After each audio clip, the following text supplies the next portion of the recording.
আসসালামু আলাইকুম। আপনারা এখন দেখতে পাচ্ছেন এটা শ্রীপুর বাজারে একটি নতুন দোকান, বার্গার কিং দোকান।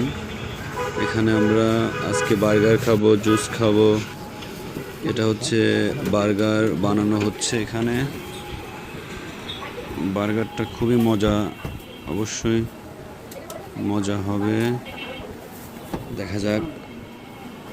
বার্গার বানাচ্ছে আমাদের, এটা হচ্ছে দোকানের একটি ছেলে, নাম রুদ্রপ্রতাপ রায়।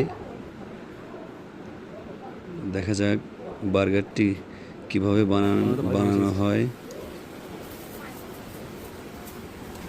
এটা নতুন একটি দোকান। এটা হচ্ছে শ্রীপুর কলেজ রোড। দোকানটি নতুন হয়েছে। দোকানের মালিক হচ্ছে রাহাত। এটা হচ্ছে দোকানের ভিতরে। তখন অনেক কাস্টমার ছিল, এটা ঈদের তৃতীয় দিন। এখন মনে হয় বার্গারটি কমপ্লিট হয়ে গেছে। দেখা যাক বার্গারটি খেতে কেমন মজা।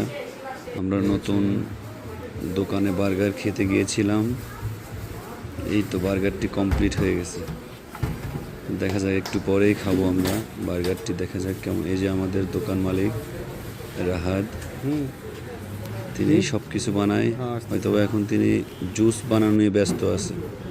তিনি আমরা বার্গারটি এখন পেয়ে গেছি হাতে। বার্গারটি এখন খেয়ে দেখবো কেমন মজা। বার্গারের সাথে 2 রকমের সস দেওয়া আছে। হ্যাঁ, বার্গারটি আসলেও অনেক মজা হয়েছে। বার্গারটি খুবই মজা। বার্গারটি আপনারা এই দোকানে কিনতে পাবেন 70 টাকা পিস। দোকানটি হচ্ছে কলেজ রোড, কলেজের পাশেই। আমরা আরেকটি খাবার অর্ডার করেছিলাম, সেটা হচ্ছে জুস। দেখা যাক জুসটা কেমন। দেখেই মনে হচ্ছে খুব সুস্বাদু হবে। হ্যাঁ, জুসটা অনেক মজার। জুসটা আসলেই অনেক মজার।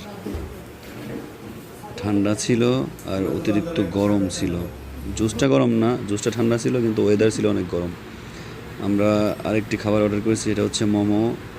মোমো খাবারটিও খুবই দেখতে মজাদার মনে হচ্ছে। দেখা যাক খেতে কেমন লাগে। খেতেও খুবই মজা হয়েছে, সেটা দেখালাম না।